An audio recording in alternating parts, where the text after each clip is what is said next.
Doctor JP Sinha, Asansol mile board of হেলথে চিকিৎসক। আমি এই সেন্টারে Charanpur maternity child welfare centre, এই সেন্টারে আমি বিগত 1983 সাল থেকে কাজ করছি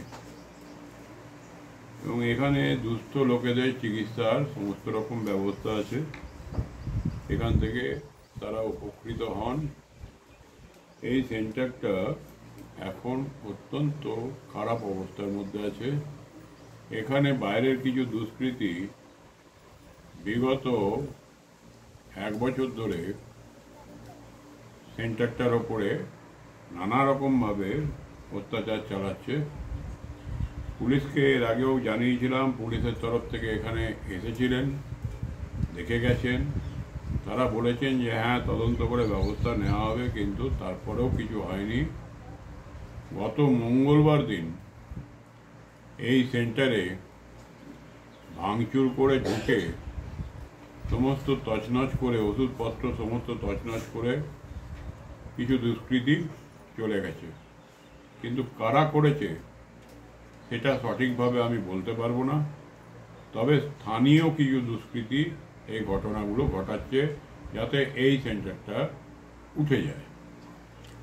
তাহলে এইটাতে কি আমি সংবাদ মাধ্যমকে জানাবো, সংবাদ মাধ্যম যেন এই খবর তারা তাদের নিউজ পেপারে, পত্রিকায় প্রকাশ করে প্রশাসনের দৃষ্টি আকর্ষণ করেন। ধন্যবাদ। ডক্টর, এই ধরনের যে বারবার হচ্ছে, তো এই যে আজকে যেটা ঘটনা দেখলেন আপনারা, এটা কি এফআইআর এর কোনো করছেন কি? না, এফআইআর এর আগে করা হয়েছে, করে কোনো লাভ হয়নি। স্থানীয় নেতাদের জানানো হয়েছে, তারা বলেছেন তারা থানায় যাবেন। এখনো মোটামুটি যেসব ওষুধগুলো ফেলে দিয়েছে সেগুলো কি হবে? সেগুলোকে তো আর ব্যবহার করা যাবে না, তারা সমস্ত ছিঁড়ে ফেলে দিয়েছে, সেগুলোকে ডিস্ট্রয় করে ফেলে দিয়েছে, সেগুলো তো ব্যবহারের অযোগ্য হয়ে গেছে। তাহলে এটাতে কি আপনি কি করছেন, যে লোকাল না বাইরের কিছু লোক? না, এটা স্থানীয় কিছু দুষ্কৃতী এবং তারা এখানে জঘন্যতম কাজকর্ম করে। এর আগে আমি প্রশাসনকে দেখিয়েছিলাম, মানে স্থানীয় থানাকে দেখিয়েছিলাম যে এখানে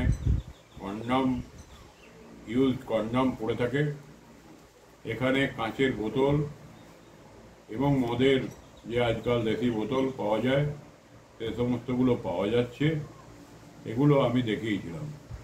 এবং এখানে নিয়মিত রাত্রিবেলা, যেহেতু কোনো নাইট গার্ড নেই, এই জন্যে এখানে নিয়মিতই রাত্রিবেলাতে এই সমস্ত গণ্ডগোল হয়।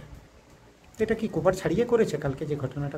কালকে যে মঙ্গলবার যে ঘটনা ঘটেছে, সেই ঘটনা ওরা পেছনের এক জানলা ভেঙে ঘরে ঢুকে দরজা জানলা ভেঙেছে, বাকি দরজা জানলা ভেঙে এগুলো করেছে।